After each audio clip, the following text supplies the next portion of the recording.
Kapag may balitang lumalambot ang tensyon sa pagitan ng United States at China, natural unang nagre-react ang market. At ngayon may preliminary consensus daw sa posibleng trade deal bago ang meeting ni President Donald Trump at President Xi Jinping sa Korea. Marami ang nagtatanong kung ito na ba ang simula ng panibagong pag-akyat ni Bitcoin. Kapag nabawasan kasi ang takot sa tariffs at trade war, mas lumalakas ang loob ng mga investor sa risk assets tulad ng crypto, mas dumadali ang pagbili at mas konti ang nagho-hold back. Kaya ang unang signs na binabantayan ng mga profesional ay hindi lang price kundi ang kilos ng options at futures. Sa derivative halimbawa, humina ang bias sa protective puts o insurance na kumikita kapag bumabagsak ang price. Ibig sabihin mas kaunti na ang nagbabayad ng mataas na premium para protektahan ang sarili nila sa mas malalim na pagbaba at mas nagiging balanse ang tingin sa risk sa susunod na mga araw. Noong kasagsagan ng fear matapos ang tariff threats nitong October 10, mas mahal ang puts kumpara sa calls. Ngayon, mas lumiit ang agwat. Bakit mahalaga ito?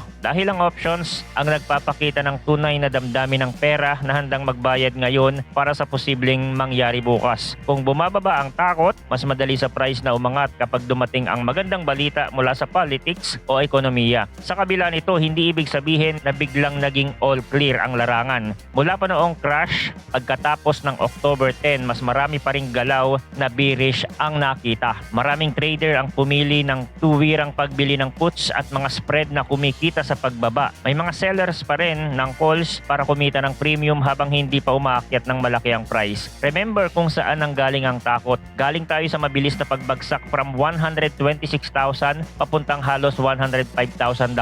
At kahit nag-bounce na pabalik sa bandang 114,000, sariwa pa rin sa isipan ng marami ang posibleng pag-ulit ng ganitong slide kapag may masamang balita. Kapag naghalo ang manipis na order books at pagsabog ng headlines, madalas nauuwi yon sa sudden liquidations. Itong rason kung bakit kailangan pa din ng disiplina sa position kahit may pag-asa sa trade deal, hindi pa rin dapat kalimutan ang risk. May isa pang mahalagang anggulo, ang kilos ng mga digital asset treasury o mga public company na bumibili ng Bitcoin at Ethereum para gawing bahagi ng balance nila. Sabi ng ilang institutional researcher, marami sa mga kumpanyang yan ang nagpahinga muna pagkatapos ng market crash. Madalas sila ang matitibay na buyer kapag may pagkakataon. Pero nitong huli, halos hindi sila nagdagdag kahit green ang araw. Ang mensahe nito ay simple, mag-iingat muna ang malalaking funds habang naghihintay ng mas malinaw na direksyon.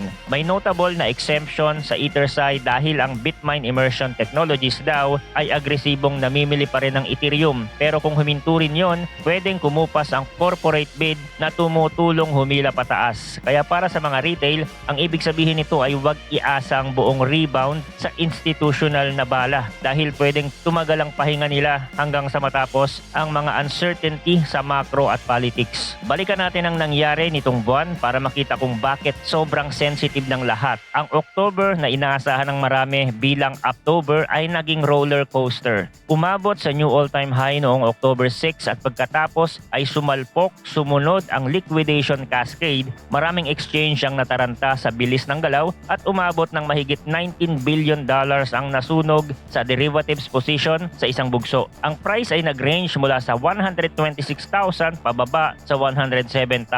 Nag-bounce sa 116,000 at tuluyang dumapo malapit sa 102,000 sa futures bago muling bumawi. Ang mukha ng monthly chart ay manipis na body ng candle na may mahahabang wicks sa taas at sa baba. Ibig sabihin kung bumili ka noong unang araw at hindi mo ginalaw, kaunti lang ang net movement. Pero kung tinangka mong hulaan kada swing, malaki ang tsansang nabigyan ka ng whipsaw, kaya maraming retail ang traumatized at maingat magdagdag ng leverage. Kaya rin bumagsak ng malaki ang open interest at kahit may rebound, mas kaunti ang bagong contracts. Mas nakikita nating spot-driven ang pag-angat kesa punong-puno ng depth. Ito ay good sign for bulls pero kahit hindi biglaan, ibig sabihin may nagtutulak pa din paunti-unti sa price pa itaas. Kung magtutuloy-tuloy ang usapan sa trade deal at may malinaw na hakbang na magpapahupa sa banta ng 100% tariffs, ano ang pwedeng mangyari kay Bitcoin? Una, nababawasan ang headline risk. Kaya mas mabilis pumwesto ang mga funds sa risk assets. Ikalawa, kapag lumuwag ang tensyon,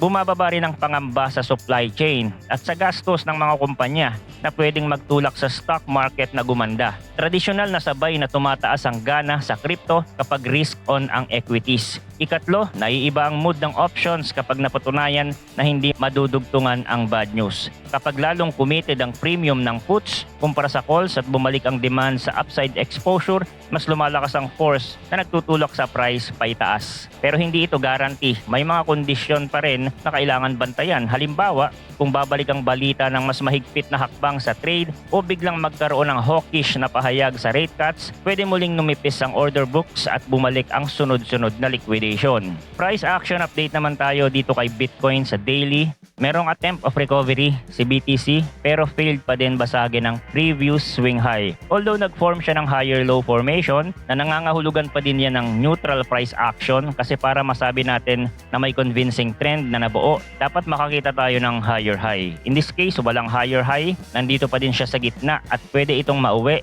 sa symmetrical triangle. Sa parte ng bulls, kailangan natin makakita ng bounce and reclaim 118,000 price range. Kung magkaroon man ng retracement, kailangan niya mag-form ng another higher low para magkaroon tayo ng uptrend formation na mas makikita natin sa lower time frame. Sa bearish price action, itong galaw na to medyo lamang pa din ng bear kung hindi makakalagpas sa resistance na ito at magre-resulta yun ng possible rejection at mag-retest sa previous low. Okay? So yun lang ang crypto update natin for today. Thanks for watching again. Good luck and see you on the next video.